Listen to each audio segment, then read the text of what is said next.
Hey folks, welcome to Between Awesome and Disaster. This is your host, Will Carey. Thank you so much for tuning in. I appreciate that you're here and hope things are going well for you. Things are going pretty well for me. This is a really fun episode that my guest just left. I'm in the studios here recording this intro. My guest on the show today is comedian Cyrus McQueen. You might have seen him on Last Comic Standing. He was also had a very cool scene in the movie Obvious Child. Cyrus is a guy that I pretty much met when I first moved to New York City in 2009. And he was a door guy at Gotham Comedy Club, and I've always felt kind of like a kinship with him because he's one of the few very tall guys that I know. He's 6'5", I'm 6'7", and I was a doorman at a comedy club as well. And he's just someone that I've always found very funny and super friendly. Every time I see him, I'm excited to chat with him, and it was really great to sit down and catch up with him. He was also, you may not have seen this, but if you've seen watching comics on Amazon, I was featured on that show, I believe in the first couple of seasons, and Cyrus was one of the judges on that show, and that's hearing him comment on my stand-up was something that helped me realize that I was progressing artistically, which was nice, which was needed when I saw it at the time. So this is a fun chat. And if you don't know Cyrus, I think you're going to really dig him after you listen to this. So if you guys enjoy this and want to share it with others, we're on iTunes and Stitcher. You can subscribe, leave a review. Helps other people find the show organically, and it's something that I appreciate deeply. You can also, if you go to my YouTube channel, you can listen to episodes of the show there as well. And you can follow me on Twitter at Comic Will Carey. And you can follow the podcast on Twitter at AwesomeDPod. And if, again, fun little free things to help the show grow. And it means a lot to me that you're a part of that. So thank you guys so much for listening. And let's go to my chat with comedian Cyrus McQueen.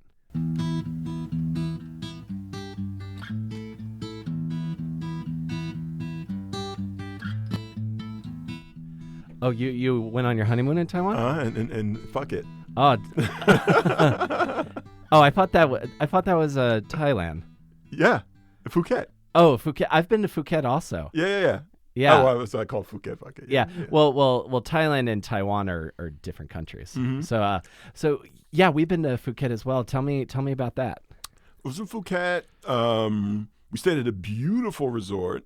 What was the name of it? I can't even remember the name of it, but it was like on a hillside, and it was cottages dotted along a hillside. So it was like a lot of stairs. And I remember reading the reviews, and like literally every American who left a review was like, "There's too many stairs. There's too many stairs. This is ridiculous." And it's like, of course. But I mean, whatever. How else are you going to get up? I mean, they're going to have like escalators and trams on the side of a freaking Thai mountain. So. Exactly. Unless they're going to build, like we had like kind of a curvy, the resort we stayed at in Phuket was kind of had a curvy road that you kind of parked on. And every time I would drive up it, first off, I'm driving in Thailand, which I'm not used to, like being. Oh, you actually drove? I drove, yeah. Oh my God, I was tucking it all day, bro. we was on the tuk. Oh, I love a nice tuk, but I do like a nice tuk. Don't get me wrong, but but some of the places we wanted to go, which were a little more residential, my fiance was like, "You drive," and I'm like, "Really?" And I'm like, "Oh, okay." Dude, I was like scared because it was.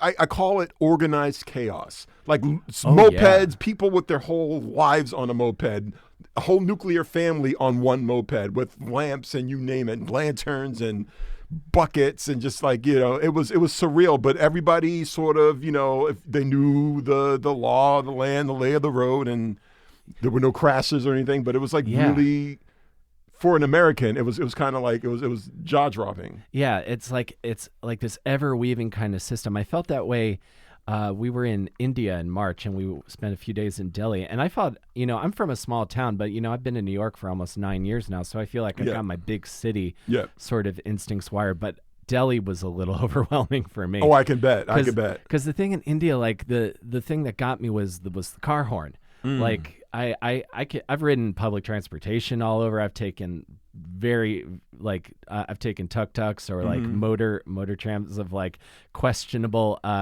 mechanical prowess. Yes. But because the car horn isn't like a hey fuck you get out of the way, or like oh you idiot you almost made me hit you, or you almost hit me. It's sort of like it's used to communicate. It's like I'm behind you, don't do anything, or I'm coming to your right, please don't turn right at this moment. So that's where it started to wear on me. But yeah, I'm amazed like the amount of, because I feel it just seems like when there's a section of Americans that travel abroad that are flabbergasted that they're going to have to walk upstairs. Yes. Let me ask you this. If you were in Phuket, did you go zorbing by any chance? I did not go zorbing. But do you know what it is? I do not know what zorbing is. I would, if I did, I'm sure I would have known. Okay. Just to preface this, I was talking about zorbing with Shoela Sharp was on my show at the Creek once, and then I'm probably misquoting her, but it was very much that sort of like reckless white boy kind of activity. You basically get in like a giant inflatable hamster ball. Oh yes, I've seen that on like Amazing Race and stuff like that. Yeah. So like that. So it's kind of like that, and then they throw a couple buckets of water in for lubrication, and then they just throw you down a hill, and then you bounce off of some hills, and then you stop by crashing into a wall.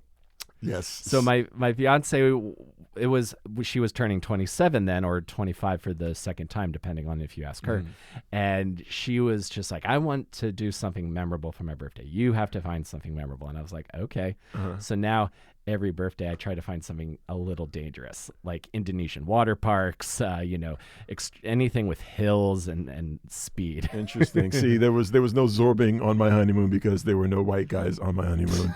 But there was a white girl. There was a Scottish woman. But we did some adventure stuff. We went to the PP Islands. Oh, those are beautiful. It was just, but now we got in right at the right time because literally like a few months after we were there, they shut it all down. Like the beach that's famous from the movie The Beach with Leonardo DiCaprio, they completely shut it down because it's just like it was becoming trampled. And so there's like, we went on like the earliest tour you could possibly get. Like we left at like 5 a.m. and like all the reviews we read was like trust us, like we are the best sightseeing tour of the PP Islands. We leave earlier than everybody else because trust us, at like by 9 a.m. you're going to see the deluge of Australian tourists, Japanese tourists. What I didn't realize is like that's their like Caribbean. So like Japanese, Chinese, like you name it, everybody's Vietnamese, everybody goes to Thailand on vacation. So literally just these ships of tourists were like descending upon the beach, like as we're there. And like we were probably, I'd say like 45 minutes we were there. And all of a sudden you look up and you just see them coming. Backpackers, just the whole world coming. And just like, But then they were like, all right, let's go to the next island. Did you go to the one with the little monkeys? Yes. That was cool. That was really, really cool. Throwing the bananas at them and everything. And like one of them actually jumped in the boat. My wife's got video of it. She screamed. A couple of the women screamed for their lives. But it was just such an amazing, amazing, amazing place. The water's just, I'd never been in a speedboat like that, like a proper speedboat for an hour at that. And so literally we were at a 45-degree angle, just like zoom. And it was like, all right, I had to take a Dramamine. Because your boy, I'm used to the Staten Island ferry, and you hit me with the fucking speedboat. Totally. That took me right back to like going like on the Chesapeake Bay with my dad down in Maryland, because he used to have a boat, and a really choppy day on the bay, you would just be like woo woo, just like catching literally like you're getting air. It was massive air. It was incredible. But other than that, like I'd say the highlight has to have been. Elephants. We went to an elephant preserve. Oh, cool! Yeah, that I highly recommend if you ever find yourself in a region that has elephant preserves. Like it was the highlight of my life, honestly. Yeah. For both of us, like we got to like literally like take a mud bath with them, wash them, feed them, and it was like we kind of bonded with like these elephants we were there for like half a day. It was just the most amazing experience to go from Brooklyn to Oh, 100%. To an elephant mud pit. You know what I'm saying? We went to an elephant preservation as well. I don't know if that's what it's called or not, but we got to ride. My fiance and I rode this elephant named Noina, and she was just. It was amazing. Like just someone on the elephant in front of us dropped their sunglasses, and Noina like picks them up with her trunk and then hands them to the person. I don't know the proper word, but I don't want to say driver, but trainer. I'll say. Yes. And then like I high-fived Noina after. Nice. It was incredible. They were just so gentle and just majestic. I was in awe of these magnificent creatures, like this humongous. A lot of them were old because they'd been like rescued from like circuses, and you know a lot of them have been abused and forced into manual labor and everything. And one of them had like a broken leg that they were still on the mend, like she was new to the preserve. But a lot of them were old, and they had like the indentations in their head to like sort of like connote that they were much older elephants. But the baby elephant just didn't know its own strength yet, and so we're in the mud pit, and like literally was just knocking people over and wanted to play. Just wanted to play, just knocking you over and everything, feeding it. It was just like it was going for people, taking your legs out. Seriously, like didn't know its own strength, basically. Yeah, I would have been all about that, bro. Dude, I did not. If you had asked me like when I first met you, I feel like I've known you, and we don't see each other every day, but I'm always happy when I do. Likewise, Willie Will. So I never thought, like, when I moved here 9 years ago and I was like signing up to do the open mic at Gotham in the Vintage Lounge, that we'd one day sit in this nice studio and talk about traveling to Thailand and we done good, man. Yeah, man. We've done good for ourselves, and I'm so happy that you're getting married. Like, I love to see love, especially in a tumultuous, crazy world that we have. I love to see love. Yeah, I love to see young people in love, and we're in a as a comedian, you're basically congressing with the Tinder crowd. So it's nice to see. Exactly. I'm so glad I never had to do Tinder. I got my relationship right before Tinder took off. Nice. But the thing I also like thinking about how I've progressed. So I don't know if you remember this or not. So I did, I think, maybe like the first season of Kevin Gutierrez's like Comics Watching Comics thing. Yes, at New York Comedy Club. Yes. And when the episode I was on eventually came out, I think you were one of the people like critiquing me, and it was Mike Racine and Kevin, and you said some very complimentary things about that set, and I appreciate that. Well, I wasn't lying. I think you've got great stage presence, and I think you're a great writer. I think you're just like, I've seen you grown from the Vintage Lounge when you were probably like really, really new to the city. Yeah, and from that to like new. New York to then like hosting your show at the Creek. Like, I've seen you just mature into such a wonderful comic. Like, you're one of my favorite. Beyond that, you're one of my favorite people because you're just like, I love your energy, man. I love your energy, Will. You just got good energy. You make me feel better when I'm around you. Thank you, man. So for those who are listening, Will makes you feel better when you're around him. I like to be like, if I'm thinking about who I can be to the universe, I would like to be the teddy bear for the world. I like that, and I get that. Personality. I hear that. Sort of for sure. My personality. That means like when I was a doorman at a comedy club, it meant that I was great at the, hey, welcome to the show. It's going to be great. Don't worry, you can sit up front. It's going to be okay. Which means that I was great at that part, but the kicking drunk people out part, I balked at a little bit. Well, you have a welcoming presence, which is just it's invigorating, especially in an industry that's got a lot of dicks. There's a lot of dicks in comedy, and so somebody who's like gregarious and genuinely nice is a breath of fresh air. I think so, and I think especially because when I'm thinking about like the internet, like. YouTube, I think, almost made the cash business model snark and cynicism and reactionary to things. Yes, which that's been my ire lately. Is thinking back on like the kind of YouTube channels I used to watch, like your Channel Awesomes and things like that. I liked some of that stuff, but then eventually I was like, I kind of got exhausted by people like, here's why The Avengers isn't good, because it is not the movie that I had in my head when I went into it. The smear campaign guys, the ones who like destroy or try to destroy a movie. Like, I saw that happening with a lot over the years. I'm actually being interviewed when they did it with Ghostbusters, the Ghostbusters reboot, and then honestly, like it was appalling to me how many people tried to shit on Captain Marvel just right off the gate, and I'm just like, what is this about?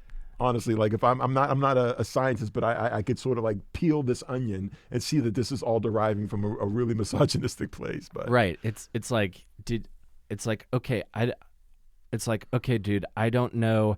I'm sure Kelly really hurt you in 6th grade when she checked no on that piece of paper that says, "Do you like me? Yes, no, maybe." But you know, it's at a point where it's hurting you. Right. So if you let that go, seriously, and then you can enjoy stuff again. That's manifested disdain for the opposite sex is so freaking transparent. So many men hate women. And also, like, that's what is distasteful about comedy in some regards, is there's just a lot of men who hate women, and it just doesn't make any sense for you to use your pulpit, let's call it that, your platform, to alienate potentially half of every audience you'll probably be performing in front of. But then again, you and I, we could, if we want to go down the whole comedy tunnel, we could say, open mics, and when we coming up doing them, some of the stuff that you would hear, it's just like, goodness gracious, my virgin ears, you know what I mean? Yeah. And you're like, I wonder how much of that will actually make it to an actual show. Exactly, and how much of that is like just like primal rage because I don't want to go to the gym. But I'm always glad to see you too, man, because not only I feel like because you're also you're tall like I am, and I know so few tall people, but also you on stage have this sort of like just natural confidence and charisma that I've said this to a lot of people, like I was talking with Mike Brown, and like there's the like here's the analogy I'll try to make. There's some joke writers I feel that are like like with a bow and arrow, like they're pulling it back, and then they're just like, and you're like, holy shit, that hit me out of nowhere. And then you, I just every time I watch you tell jokes, I smile. Well, thank you, man. Well, that's the whole idea, I guess. Yeah. We put a guffaw and a a laugh with it too. Exactly, man. Now, you say coming from Brooklyn to Thailand. Are you originally from Brooklyn, or are you from elsewhere? No, I'm from Boston originally. From Boston originally. Boston, Massachusetts, born and raised on the playgrounds where it's been most of my days. Yeah.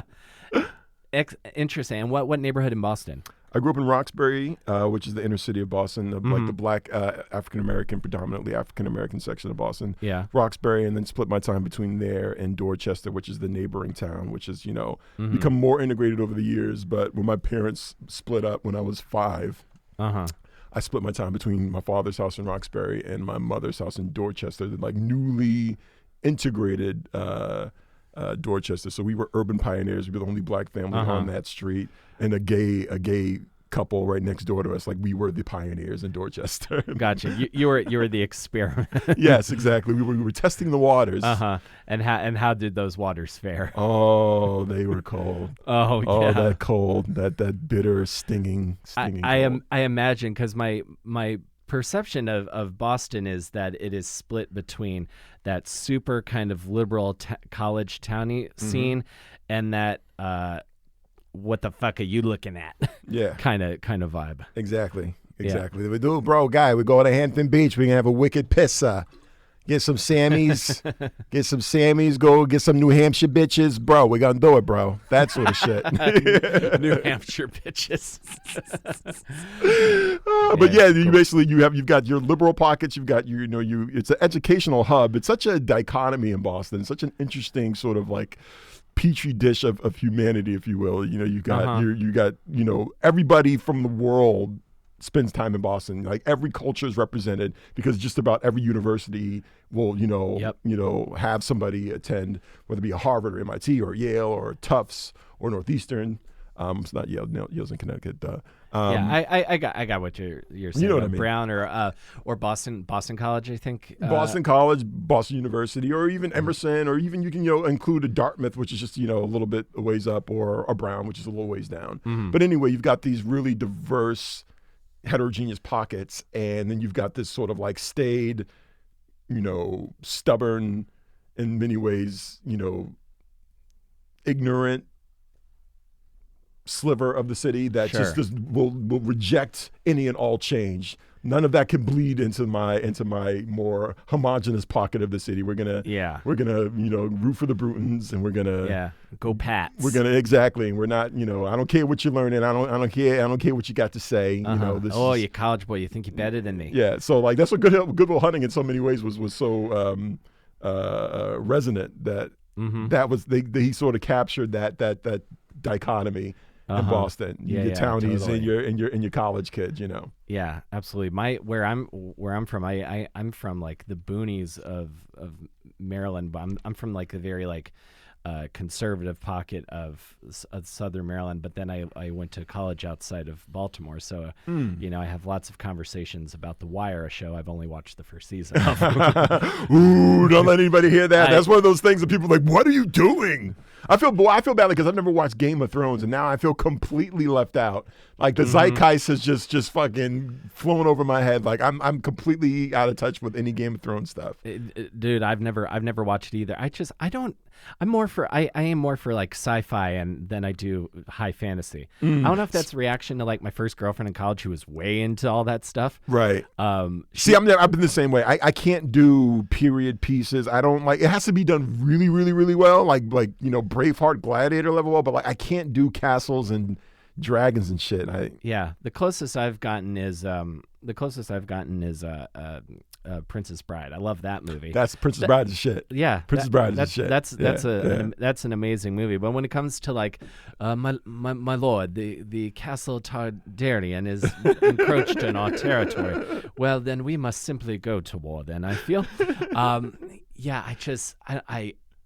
I don't know if it's like a resentment because again I dated a Goth Hansen fan in college. That interesting dichotomy. Layers to that. Lots of layers. Okay. And she was all about like Legend of Zelda and all that kind of I hated all that shit. My sister used to fucking just take over the Nintendo with that fucking Zelda every Sunday. That gold-plated bullshit. Every Sunday, hours she'd be pushing bushes and trying to rescue a fucking queen, and like I couldn't play a thing. Yeah. So I've got my own animus towards Zelda and shit like that. Yeah. Elves and swords and shit. Elves and swords and gold-plated realms. Bullshit. Yeah, realms and territories. Like I was always more of like a Mario or Metal Gear Solid. I liked that. That was an interesting. That was a game. But I go more for like I like space and dogfights and stuff. That's more my speed. Like so, let me ask you a question. We going back talking about TV shows that we like versus dislike. So, are you a Black Mirror fan? Never saw Black Mirror. You didn't see Black Mirror? Oh, you got to get into Black Mirror, bro. Okay, You got to get into Black Mirror. Uncle Cyrus is telling you. You know I would steer you right, brother. I know you do, sir. So you need to fuck with that Black Mirror. I'll fuck with Black Mirror. Sci-Fi, because basically it's similar to the Twilight Zone, but it's a modern take on the Twilight Zone. So every episode deals with some form of technology. Okay. It's some sort of technology that's sort of like gone awry. And sort of impacted life in a negative way, or impacted a life in a negative way. So awesome. It's up your alley. Excellent. I think it'd be up your alley. Fuck with Black Mirror. Okay, I'll definitely check out Black Mirror. Black friends telling you to watch Black Mirror, motherfucker. What I do like is I started watching Love, Death, and Robots. I watched the first couple episodes of that. That's like a animated sci-fi anthology series on Netflix. The second episode is so brilliant. It has these three robots that are on vacation in post-apocalyptic Earth. So they're experiencing Earth years after the fall of humanity, and they're like, "Oh, what is this?" Oh, I could fuck with that. Like relics. And I wish they would do an entire show out of those three robots. I dig post-apocalyptic. I dig it. Dystopian shit is my shit. Yeah. Definitely check that out as well. Okay.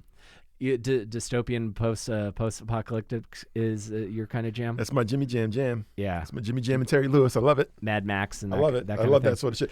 Dude, Mad Max Fury Road was like probably one of the best movies I've seen in the last few years. Oh my God, that movie is incredible. That was a fucking experience, bro. Yeah. Like George Miller, like what is he doing? Like we got like a genius living fucking in Australia somewhere. Like he's making like that shit was so indelible, so memorable. And I remember reading an article afterwards, like they didn't know, like people on set, like it was like a tough set because they were filming in like the fucking middle of the desert. Yeah. And I think like Tom Hardy and Charlize Theron like butted heads all throughout production, and there was a lot of doubt about how it would actually turn out. Like nobody really could see this madman's vision, but that shit was so good. Oh my and then God, I heard a story that he was supposed to have done a Batman franchise, which just gets me like all sorts of erect. Because imagining what he did with that, imagine him do that with Batman, it just got me all fucking. That would be amazing. Yeah. Like seriously, like that's the type of director you get to use this sort of material, like superhero material. Yeah, he's your guy who will kickstart your franchise. Fuck yeah. And basically, I think he would have a comparable effect, if not a greater effect, than Nolan, because his shit was so visually stunning. Yeah. And just the sepia tones that he used at some point, and just like I think he fucked with the speed of the film. Like it was incredible. Yeah. Oh my God, yeah, that. And watching Fury Road, I was just like the Doof Warrior with the flame guitar. I was like, I need one of those. Yeah, you imagine driving down 7th Avenue with a motherfucker with a body with a blood bag attached to you on your fucking hood. Yeah. Or if I just had a guitar that could shoot flames randomly, I bet like that shit. Oh my God, when they were coming down the fucking with the trucks, oh man, it's like you're gonna pay attention to me, L Train platform. I want my blood bag. Here's my body bag. Yeah, and yeah, I'll play a Def Cab for Cutie song after this, but it's gonna fucking rock. Hell yeah. Did you grow up loving that kind of stuff? Did I grow up loving sci-fi? I suppose because I was a huge fan of the Terminator and of course the first Predator, which were like, I was like a little kid. I remember renting those when renting movies were a thing. When I was a boy, we used to have to go to the store to get movies. You get one, your sister gets one, and nobody say anything else. Yeah, Blockbuster Friday night. Yeah.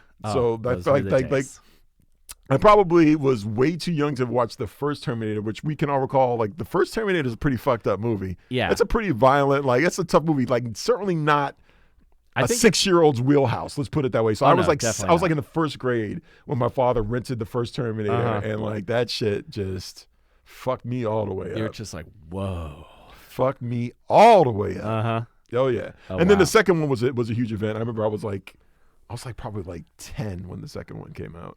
I feel like the first one was more violent than the second one. Oh fuck yeah. The first one was a dark movie, man. Yeah, much darker compared to the second. And the second I think is one of the best sequels of all time. Absolutely. And it is much more action adventure in tone. Absolutely. Compared to like noir, which like a darker Blade Runner-esque noir like the first one was. Right. The second one is basically Silver Surfer stabbing motherfuckers through milk cartons. You know what I mean? It wasn't as graphic, but like the first one's like he's like a legitimate serial killer. Like he's like that shit was scary shit. Yeah, 100%. Like just a cold, emotionless killer. Yeah, it was like it was dark. That first one was kind of fucking dark. But so yeah, like and then of course Aliens. I grew up on Aliens, and so like I did have a respect, I would say, for good sci-fi. And then I remember when The Abyss came. I didn't see The Abyss until much later, but I remember The Abyss being like just an amazing film to me. Well, I guess you call it James Cameron knows what he's doing. Oh yeah, I'm gonna get super specific. You know how they're like, like how a lot of men hit a certain age and get really into World War II, like or certain historical events. So. My historical event is the sinking of the Titanic. I love to read about it, like find out about it. So for like even years before the James Cameron movie came out, so I think he can just kind of do anything. And the fact that he spent so much time actually diving on the Titanic, totally, he's like a certified like oceanographer. Like he's not even he's a director, but he's also like a legit oceanographer. Like he's up there with Jacques Cousteau. Like he's plumbed like the deepest depths of the ocean. Yeah. What makes me what I find so crazy, and this is like some crazy next level like rich person shit. There's a documentary that James Cameron made about about Titanic called Ghosts of the Abyss.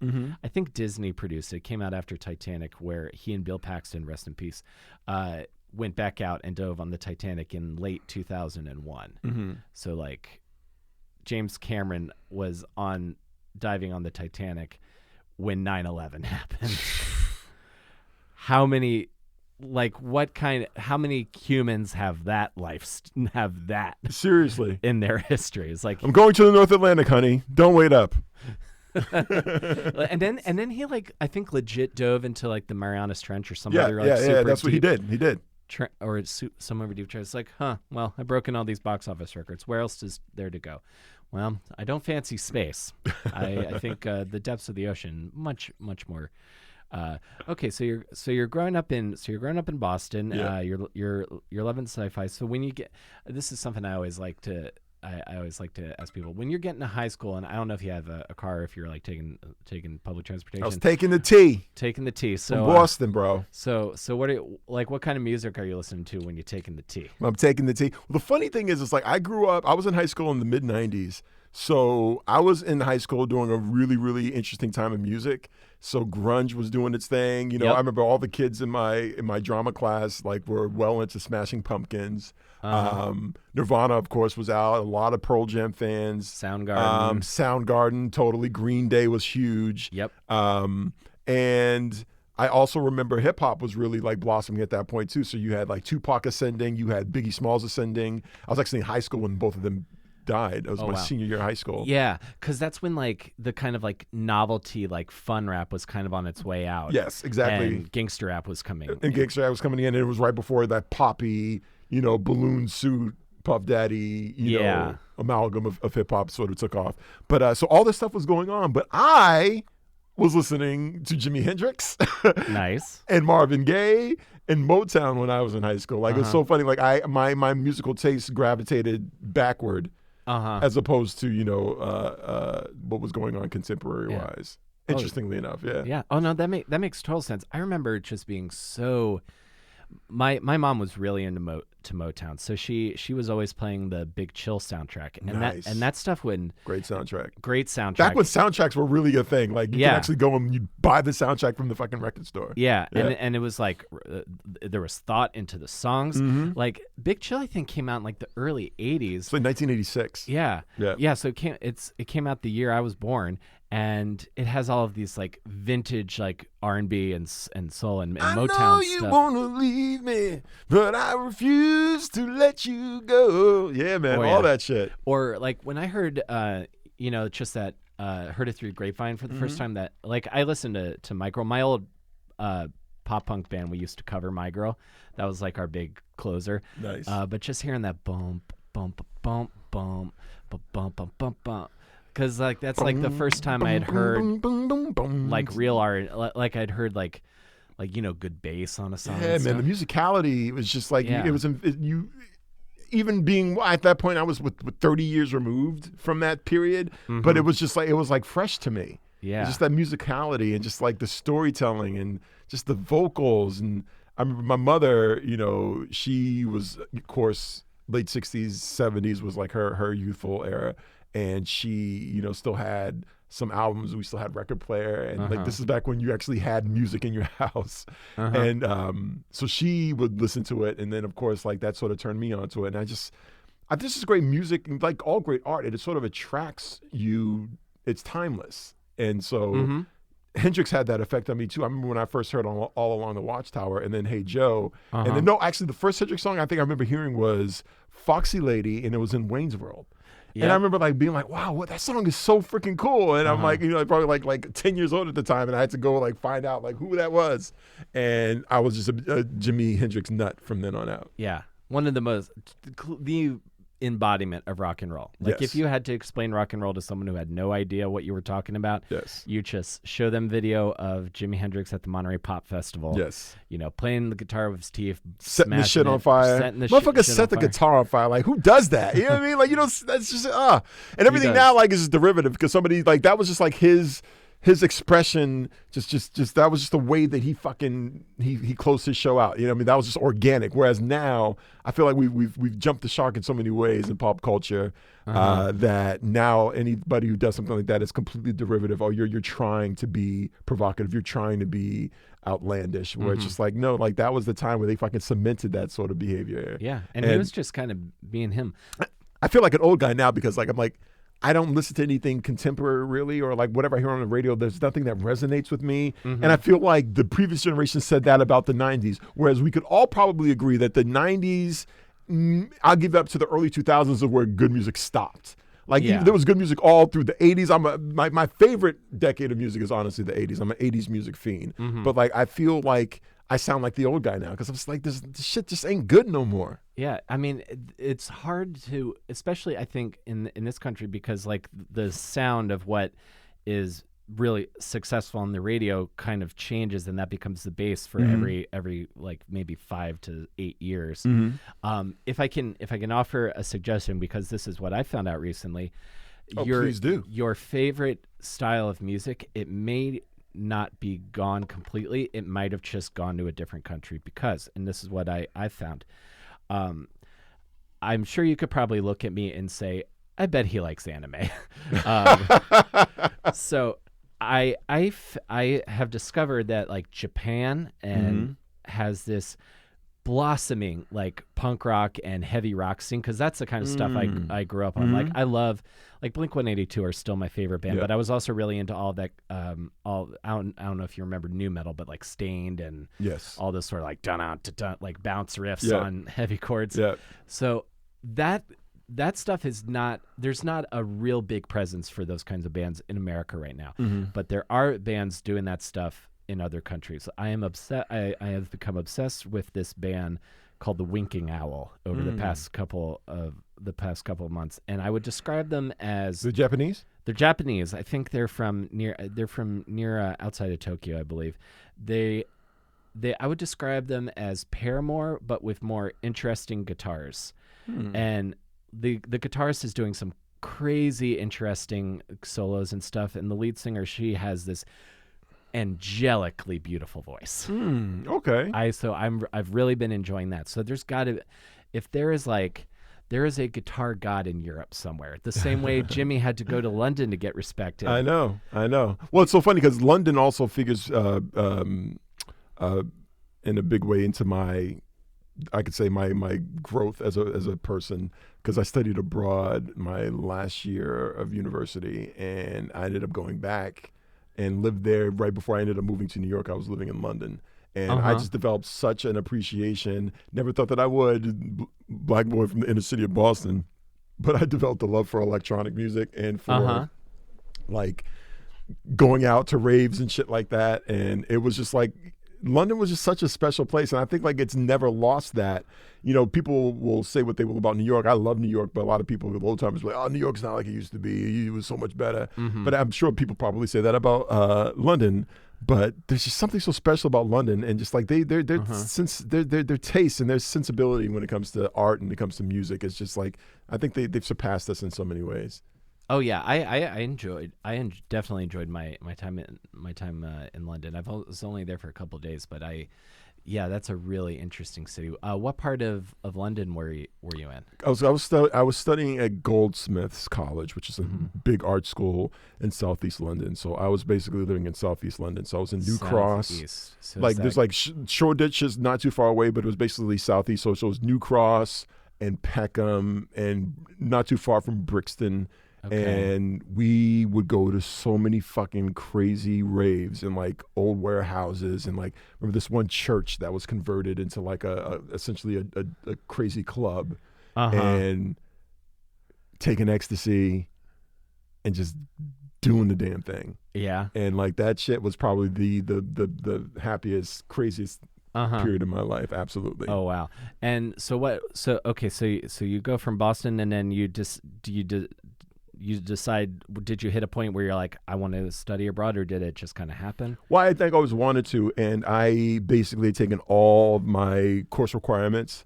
It's a poli-sci major and a journalism minor, African American studies minor as well. So I'd taken all my core requirements. So I had nothing but electives to take. So like I really had always indulged like this fantasy of potentially trying acting and theater. And so I had all these electives. So I took a London theater class, and I took this other acting class when I was out there, and was going to the theater and doing drugs and partying. And I had an epiphany on stage at Fabric Live in London, 3 pills in.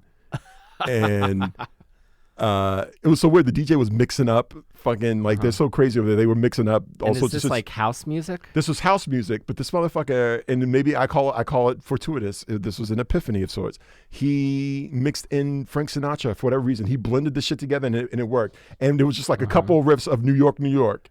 And then he went back into another thing, and I was like, had an epiphany. 3 pills in, on stage, Fabric Live, London, the year 2001 or 2002. 2002. And I was like, I gotta move to New York.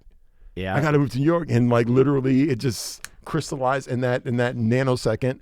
And I had a lady there. We were having fun, doing our thing. I'd saved up with so much money, and I was like, okay. I'd already said to myself, I said, like, if I can find a way to survive in London, then I will stay. But if I run out of this money, I'm not going to use this other bit of money that I got from graduating. And so I said, all right, I'm going to use that money, and I'm going to move to New York, and I did. Awesome. I've never done ecstasy. What's the experience of that would make you have that? Oh my God! How much time do we have? How much time do we have? Is there a? It's a beautiful fucking drug, man. I'm not gonna. I mean, hey, I'm not, Nancy Reagan, just say no. I'm like, say yes if the time is right, and say yes if you can handle your shit. Like it was. Yeah.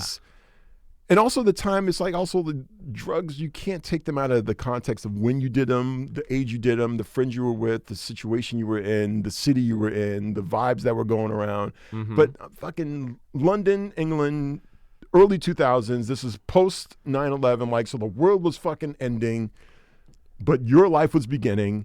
And you had all this ahead of you, and it was just this beautiful, like this confluence of moments. And the drug itself is just like it just I don't know the clinical way of describing it, but it just makes you euphoric. That kind of makes sense because I once I did mushrooms. I've done mushrooms a couple of times. Mushrooms are good shit. Have you done mushrooms and watched Fantasia? No, but I have done mushrooms. Bro, next time you do mushrooms, you gotta watch Fantasia. All right, I have done mushrooms and gone and see the Avengers in 3D. And I just remember the hardest I've ever laughed in my life was not being able to pronounce Sidney Pollack's name, and just there was like a lightness to it. There was a lightness to my spirit, and that's the only thing it kind of sounds like. It's comparable in that regard. Yes. Okay. So like when the shrooms start kicking in, it's a comparable feeling to when ecstasy starts to kick in, and you just like you just breathe in, and it's just like the world just comes inside of you, and then you breathe out, and then you just like I can't put it into words. It's just the euphoria and the camaraderie that you have with whoever you're with. And that's one thing I found with London, man. Everyone like looks out for each other. So you got your little crew and say, you're all right, man. You're all right. You're all right. You're all right. You're all right. You're all right. It's just like, all right, so pills are coming. All right. And I remember us going in, and they're like, all right, man, you can't drink water, but you can't drink too much water. And I remember going into this one crazy rave one night, and they were carrying this fucking girl out on a stretcher. And my fucking mate Patrick, fucking Manchester all day, he looks at me and goes, oh, casualties, mate. Casualties. He's like, you got to be careful, Cyrus. We got you, man. We got you. I was like, all right, man, we doing this. If there's just that euphoria was just fucking yeah. And if there's any environment I think to take drugs in, that's definitely the one where it's like you have people that are gonna look out for you. That's totally. And then you dance your ass off for like hours and hours. The night ends at like 5, 6 in the morning. You all go back to the flat, and then the sad part about a drug like ecstasy and like Molly is comparable to it now. It's just that the come down is just so severe. Yeah. And again, I haven't done this. This is like we're talking almost like 20. I'm 20 years removed from this, so like it's a beautiful memory now. So I'm not advocating going out and doing it. It's just this is a moment in time. This was a moment in my time in my life. Yeah. But then we went back, and everybody, we we're just feeling like shit. And so it's like, I'm gonna brew up some tea. Anybody fancy a cup of tea? Anybody fancy a cup of tea? Yeah, you want some tea? You want tea? You want tea? Oh yeah. And then just like the night just melts away. This beautiful, beautiful, just blossoming evening, and it just all just melts away. Those are the evenings where epiphanies of where you're going to go are to be had. I remember when I first moved. I remember when I first moved to New York, and I'd love to talk about New York a little bit. When I first moved here, I think I was maybe like a couple weeks in. It was a month in. I had just come from. I had just moved from Baltimore. I had been in France for a week before, and then I just went back, quit my shitty call center job, put everything in my Ford Focus, and drove it up to Sunset Park. And then I was on this rooftop with a friend of mine that I was in France with in Greenpoint, and then the fireworks are going off behind Manhattan. Nice. I'm just like, fuck yeah. It's like everything just happened at this one moment. Yeah, man. That sort of just like hammer in, like, oh, I'm in the right place. 100%. I'm in the right place. Like, yeah. And so you get to New York in 2002? 2002, yeah. So interesting. You and I have very similar trajectories in many ways. Like, you are essentially Baltimore area. Yeah. I'm Boston. And it's like, it felt like the only logical place for me to arrive in would be New York City. Like it was the best thing stateside to what I had in Europe. Absolutely. I was like, there's literally no other city in America that I could think of that will give me this sort of feeling. And so that's why like New York was like a no-brainer. That's why I was like, oh, this was a sign. This was a sign. Yeah, same here. I mean, I've been on the East Coast like most of my life. Yeah. I was like, I am not a small town country boy. I do not want this small town to be my life. Yep. I got to get out. Yeah, and it's like, honestly, it's like, God bless the child who has that realization. Like, because I know so many cats who probably had that realization but didn't follow it, and it's kind of weird when you do go home after being, removed from your hometown for so long. It's just like, well, nothing stays the same ultimately. We all know this, but it's just like that moment in time, like you see some cats who are still trapped in it, and like things they you have nothing to really talk about anymore. It's kind of a tragedy in some regards, but it's also like, God bless you for having the realization when you did and doing something about it, as opposed to just like, fuck it, I'm just gonna stay here, I'm gonna do what I'm doing, and like the familiar is the familiar. Yeah, that's kind of basically it. Like my folks are not super big travelers, and we lived in Maryland, we vacationed in Virginia, so I didn't think I was ever going to get out of the state, more or less get out of the country, more or less see so much. Like, I never thought I would go to Turkey. I never thought I would go to Hong Kong. Driving around Thailand, like you got me, like you drove around Thailand. Yeah, like in that crazy, chaotic traffic. Yeah. I'm weaving in. I'm like, okay, the car's is 5 feet wide. That space is 6 feet. Okay, we're going for it. Yeah, that kind of shit. Man. Yeah, but like it's just the fact that you're now so many years removed. Like you're like living the dream, if you will. And it's like you forget that like at some point. It was so scary, so daunting, that the whole notion of like moving to New York and making it. And it was like before you lived in New York. Like, I remember visiting New York, and it just seemed so completely overwhelming. I never thought I could see myself living in this crazy maze of humanity. And now all these years removed, like I've been living here for like 15, 16, 17 years now. And it's like, wow. Yeah, it's amazing, dude. But that fear that before, that really could have stopped you or I, or anybody who ends up, moving here or moving away, the fact that you basically suppressed it and just marched forward anyway. Yeah. It's like I look back at my younger self and I'm proud of my younger self that I did that. You know what I mean? Same. I'm glad I stuck it out, because there were some really lean times. Oh yeah. There were some. Oh yes. That's part of it though. Yeah. That's part of it. That's totally part of it. London as well. Like there was like literally like times where, we used to talk about ramen noodles. Like I was living on bodega sandwiches, like, and that's like all I could afford. I would eat like half the sandwich in the morning and save the other half for night, and like literally that was my allotment for the day. Yep. Jump in the turnstile when you have to. It's like Yeah. I'm trying to think. I'm trying to think of the craziest broke thing I ever did. Oh, I got it. Okay. I was in in Sunset Park. I was working part-time at another shitty call center job, but I wasn't getting enough hours to like really make ends meet. Don't look for jobs on Craigslist if you want to make a living in New York. Anyone? I wonder if this was the same way. I have a friend who worked at a shitty call center in Sunset Park, and it was like way on the like way over, like under the freaking BQE practically. Well, I lived near the BQE, but the job was in Manhattan, and Gotcha. this is also when I pick up, because this is another way I feel a kinship with you, is that we were both dormant at comedy clubs. Yes. Where'd you work? Laughing Devil. Oh, okay. Yeah. Gotcha. And when I first got that job, and I told Steve Hofstetter this recently, I literally had hit a point where I had to go.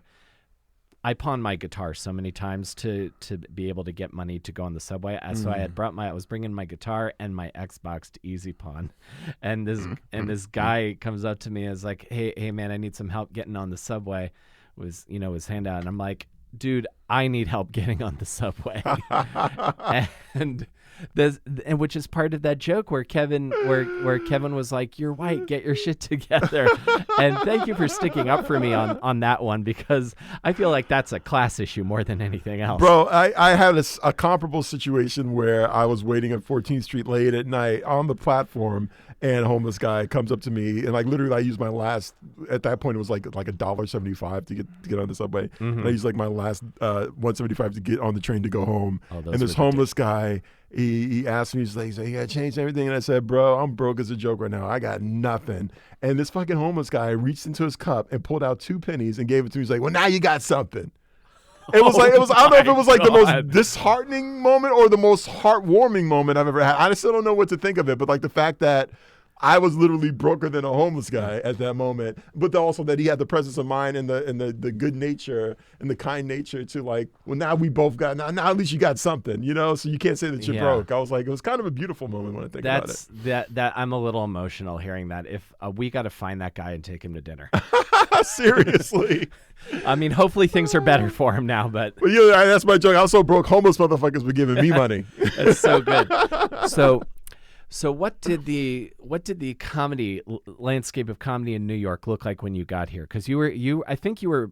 I've heard tales of like Big Terrific and like these times of like when John Mulaney was around and like Nick Kroll. Who were you seeing like when I first when I first moved to New York? Like my whole plan was to pursue acting, and so I went to drama school. So that initially that brought me here was to go to drama school. So I got into an acting conservatory at Stella Adler. So 2.5 years of Shakespeare and tights and voice and movement and everything and all that stuff. Exactly. Meisner technique. All that. Well, the Stella Adler technique, she had her. They were all from that school, from New School. But it was really her brainchild. But that's where Brando went. And I saw Brando in Streetcar Named Desire, and I was like, that is the best acting I've ever seen in my life. Yeah. And I said, I got to go where he went. So I freaking auditioned. I got in and was basically pursuing the actors track, theater. And so I started working at the comedy club at night and going to school during the day. Yeah. And so that's how I ended up,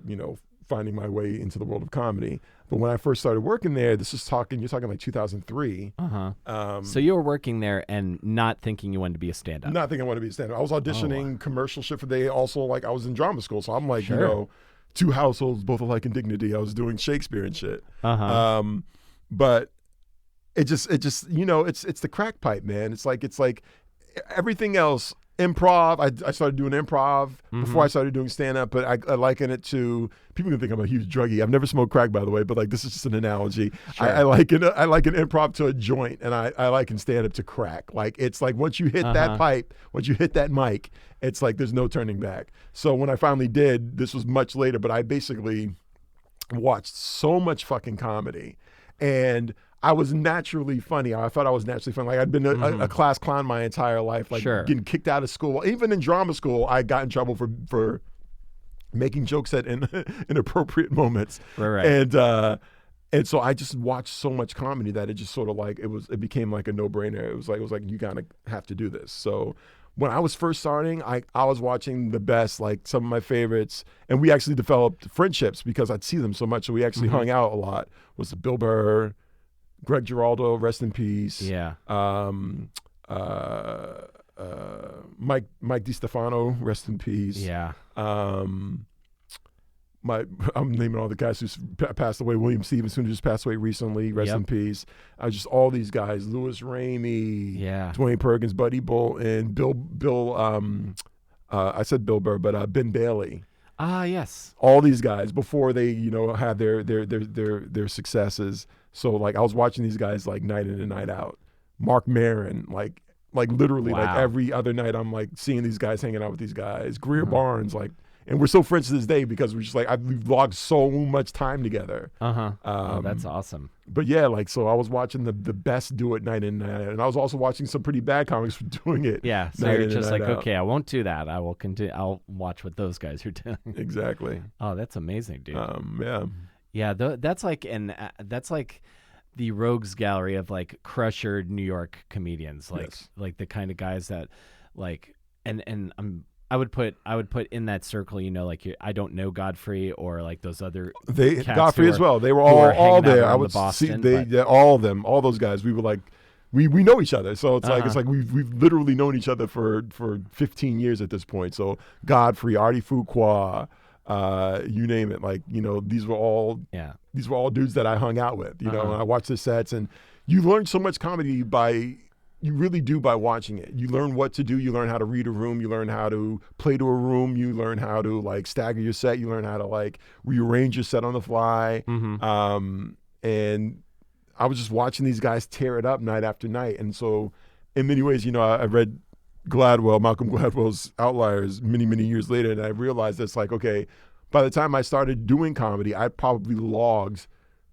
nearly 10,000 hours of literally watching comedy and watching these guys just annihilate rooms and like learning what to do. So by the time I actually did get on stage, I kind of had a working knowledge of what to do. Yeah, you weren't just like deer in the headlights and having to just get used to being on stage. No.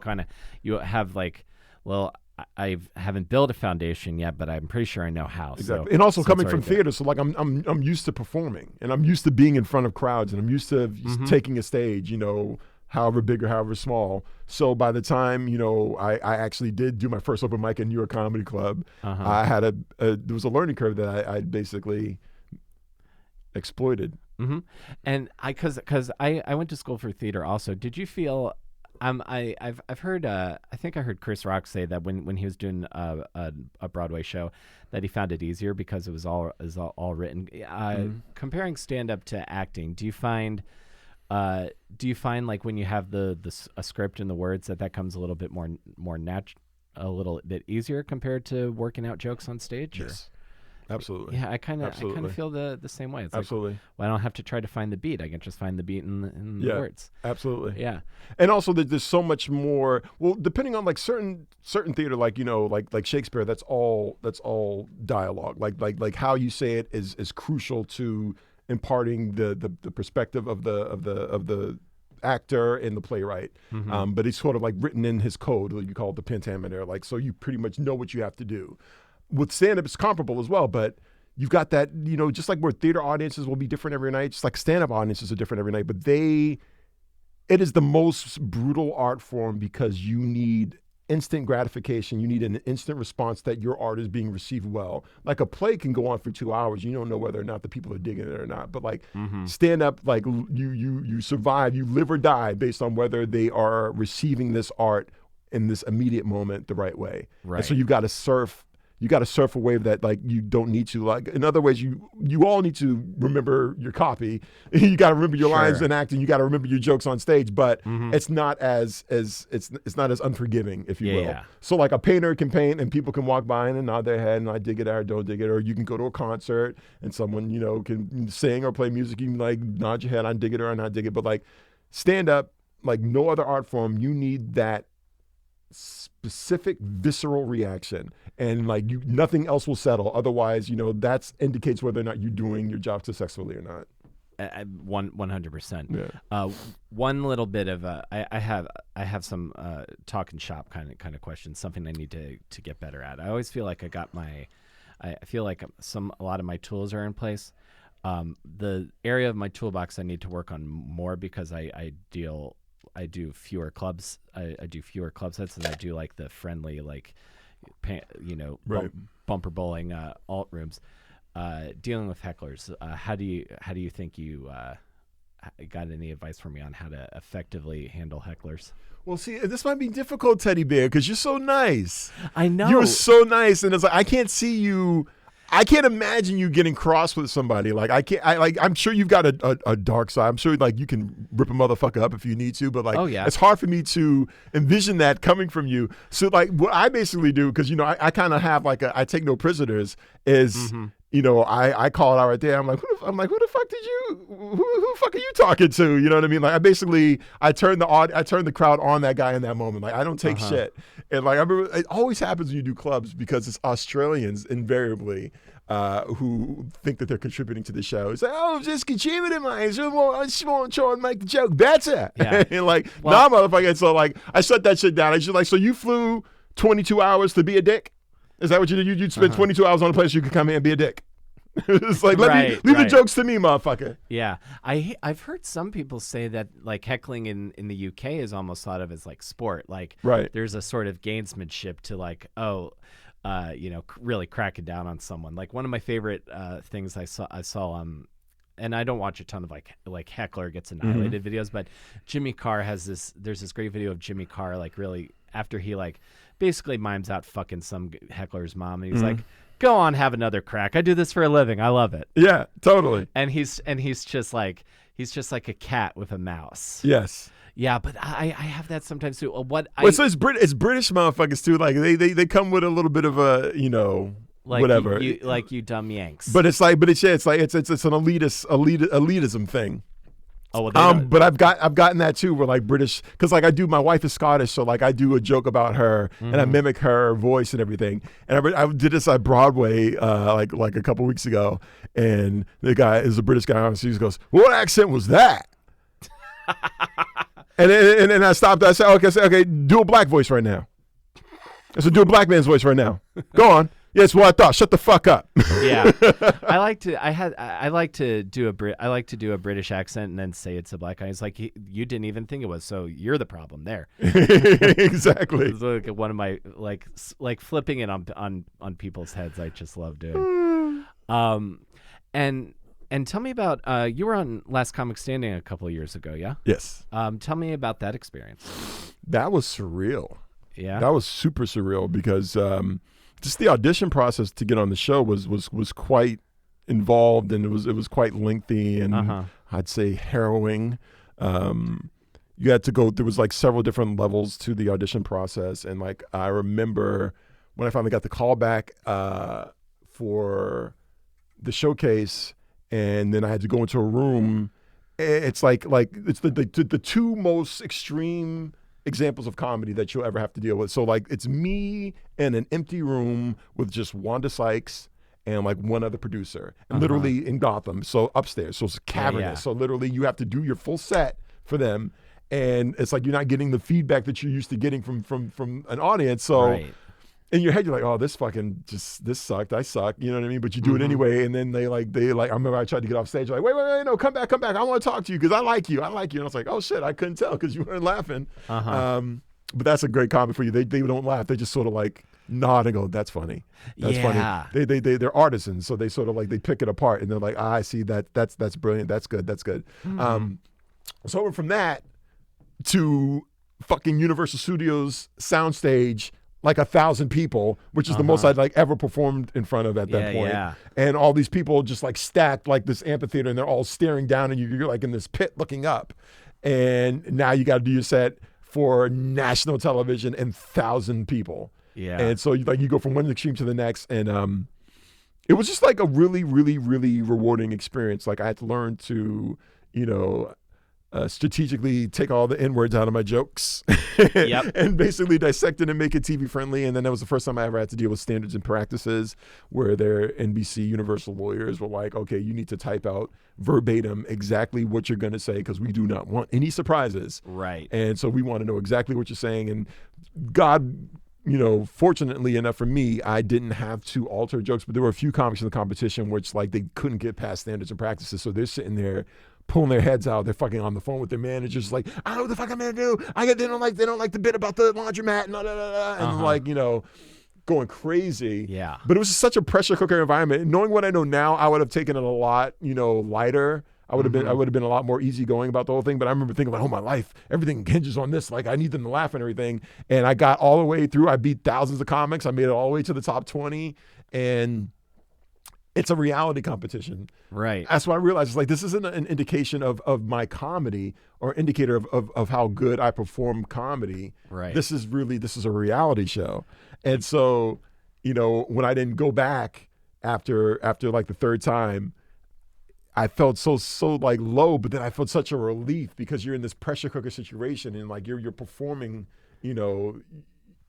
on pins and needles, if you will, because you're trying to satisfy all these people's wants, and you're on TV and you want to make sure you look good and you got to make sure the jokes land, and it's just like you drive you so crazy. I remember I was like on the treadmill, like totally rocking the shit out, like I'm doing my set on the fucking treadmill, see if I could do it with a higher heart rate, so that when my nerves do kick in when I get there, that it's not gonna affect me. And all this stupid shit. Yeah. And it's like at the end of the day, it's a reality competition about a comedy competition. It's a reality show about a comedy competition. That's the way to put it. And yeah, so, they'll get great TV if the set goes good or it goes bad. Exactly. Or it could be edited all fucking crazy, which happened to I see a few other guys who killed. But like literally, like the story, the narrative they wanted to tell was not that you killed in this moment. It was that you had this little back and forth with the judge, and that's basically all they're going to play. They're not even going to play the highlight of your set. They're playing that back and forth that you had with the judge. So there's a couple of comments. I was like, damn, I remember he fucking killed, but they're just showing him go back and forth with Norm Macdonald. So yeah, whatever. It's so crazy to me. I remember definitely having those moments of like, oh, I haven't even gotten. How do I make that happen? But then if you look at like the people who've won, and it's not even like it's a credit the same way anything else is. So like especially all these years removed. Yeah. And that's where I started thinking about like and then also talking to like when I would like talk to like comics who I've seen on like Letterman or on True TV at the Laughing Devil. And there are certain bar shows in LA they can't get on. And I'm like, that doesn't make sense to me. I feel like if you're on TV, you should be able to do any bar show in America. Yes. But that's just me, and I do not run the entertainment business as a result. But what I started thinking about, I really started thinking hard about like what comics do I like? What pieces of entertainment do I like, and why do I like them? Yeah. And I think mostly about that's mostly empty.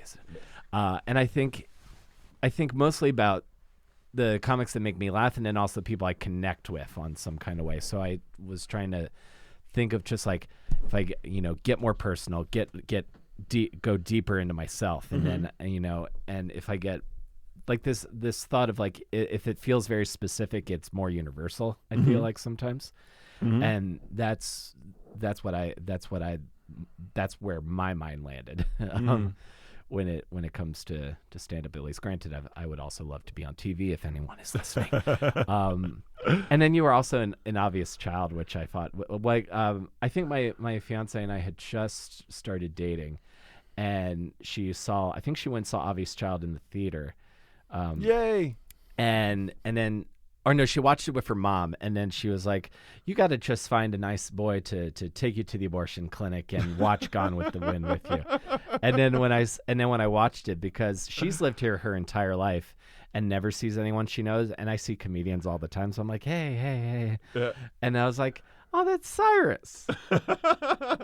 I've had that surprising effect with a lot of people who didn't know that was even in the movie, but they'd rented it or got it off of Netflix or whatever like that, and like, oh my god, dude, I'm like I freaked my family out because we were watching it over vacation, and I jumped. I was like, "There's Cyrus," and they're like, "What? Who? What?" So yeah, this guy I actually worked with who didn't know that I did stand up like that. He was pleasantly surprised and like basically shouted to the rooftop when he saw me in it. That's awesome, man. A couple more things, and then I'll get you out of here. Is there something comedically that you haven't done yet that you want to do? Do you have like a project in mind that you're a goal? Well, I do have a goal of doing a show, and it's kind of like in the early genesis of it. I got some people potentially trying to create a vehicle around my comedy, and it would be like sort of like a a show like, where I would go on the road, and I don't want to speak too much about it. I also want to speak it to an existence, but I don't want to speak too much about it. So Sure. Really just, like I would love to basically be doing what I do on television and meeting fans and sort of like meeting, interesting people around the country, and also just talking about the state of our politics, the state of race relations in America. That's something that's very, very important to me, and something that I've been doing a lot of work on. I've been writing a book, so I've been kind of like I've been in a coal mine for the better part of a year, writing a book about race relations in America. Yeah. Coming from Boston and studying it, I've got a very unique take in.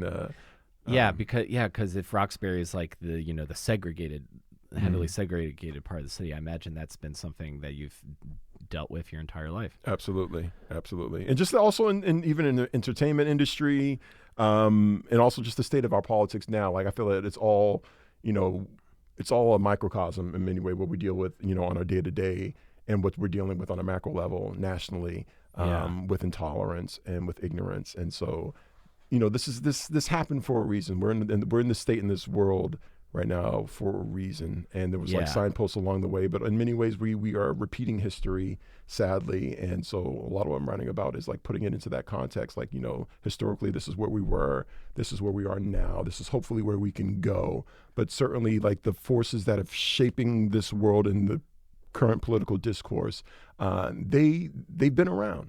So just highlighting that, and I'm writing like a serious book, like a comedian, but like I just found myself, I just need to use my brain in this way. I gotta set the record straight in so many ways in regards to our political discourse. So that's also what I'm working on. Absolutely. Yeah. Well, that's a big undertaking. Congrats on taking it on. I feel like writing a book is so hard. It is. It fucking is. Yeah. And speaking of this, speaking of this idea of like wanting to travel and see things, like talking about like traveling internationally, are there any places that you haven't been yet that you want to go? Well, so funny. Me and my wife, like you and I, we parallel each other in so many ways. Yeah. Because you've traveled a lot from what I just gauged, from what I just got, and me and my wife, we've done a lot since we've been together. Her brother lives in Australia, so we've ticked Australia off of our list. So we went to Australia like 3 years ago, and that was an incredible trip as well.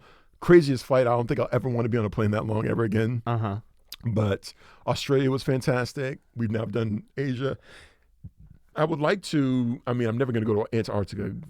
Brothers don't, fuck with the cold. Matthew Henson went to the North Pole, but you ain't seeing my black ass fucking with no penguins in Antarctica. So I would like to go to, been to Europe plenty of times, North America, obviously. So South America and Africa, I would like to go in some capacity to either of those places. Certainly, I know Africa, you have to probably go, you can spend a lifetime and not touch every pocket of it. Oh, yeah. I've never been to Africa. I want to go. Yeah. Like, I'm not even sure where I would go, but I definitely want to experience it. South America is awesome. If you ever want to go and do comedy in Santiago, Chile, I know people. Okay. I can hook you up. Okay. So you've been to South America? I have. Okay. So how many continents have you checked off then? Europe? Asia. Europe, Asia. The only countries that I haven't been to, and also the only countries I haven't performed on, are Africa, Antarctica, which if Tom Rhodes told me if he ever gets a gig in Antarctica, I can feature. So I got a lead on that. And Australia. I haven't been to Australia yet. Okay, that's a trip. So that maybe set that up for your have you thought about honeymoon yet? Yes, we have. I'm thinking we went to 8 countries for her 30th birthday. She wants to do 10 countries for our honeymoon. Yeah. So would that be Europe again, or would that be? That would probably be Asia. Probably hit the countries we didn't hit last time. Probably do Australia, South Korea, Cambodia. Well, you're on that side of the world, Laos. So it's easy if you plan it. Yeah, you can go from Australia to Malaysia if you want to. Yeah, Indonesia. You can. Yeah. We're probably thinking of checking off all those. Nice. There's a framing shop in my neighborhood. We get a lot of art when we travel, and it's because it's all really cheap. And every time we go, the framer's Korean. And he's like, why haven't you gone to Korea? So I feel like we got to go to Korea for this guy. And also get some soul in you, baby. Exactly. Have you been to Japan? I've not been to Japan. Japan's high on my list. I really, really, really want to go to Japan. Okay. That's probably more than any place. I had a good friend who lives in Beijing. He taught overseas, and like I missed the opportunity to go visit him. But I've always had a fascination with Japan. Okay. I've got the definitive Will Carey Japan recommendations. I've been to Tokyo twice. It's one of my favorite places to be. Okay. I'm gonna make sure you With have your big ass. I know they was looking at you, so I know I'm gonna get to looks. People think I'm fucking Shaquille O'Neal and shit. Oh my gosh, yes. I was prepared for cosplay girls to come running up at me. That didn't happen, but old women would sneak pictures of me at the subway.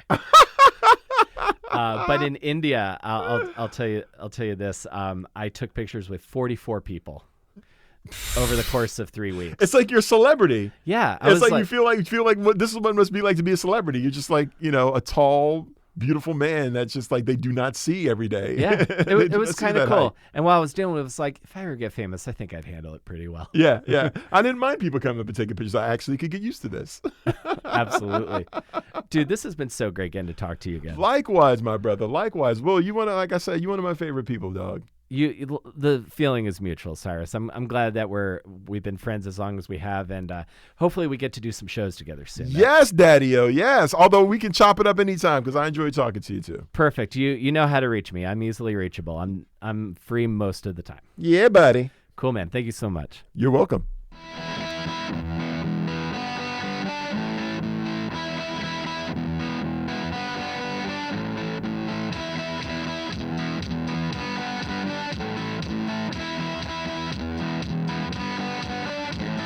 Okay, folks, that's our show for the week. Thank you so much for listening. I appreciate you tuning in. Thank you so much, Cyrus, for your time. It was great to see you again, man. I also want to give a shout out to my supporter at the awesome producer level on patreon.com, Mary Beth Mooney. Thank you so much for your support. If you want to sign up to support the show on Patreon, you can go to patreon.com/awesomedisaster. You can also listen to and subscribe to the show on Apple Podcasts, Stitcher, and Spotify. If you want to leave a review or a rating, that helps other people find the show, and I would tremendously appreciate it. And I appreciate that you guys are here listening to these conversations I'm doing with folks every week. It means a lot to me. So thank you guys again so much for listening, and I will see you next week between Awesome and Disaster. Take care, everybody.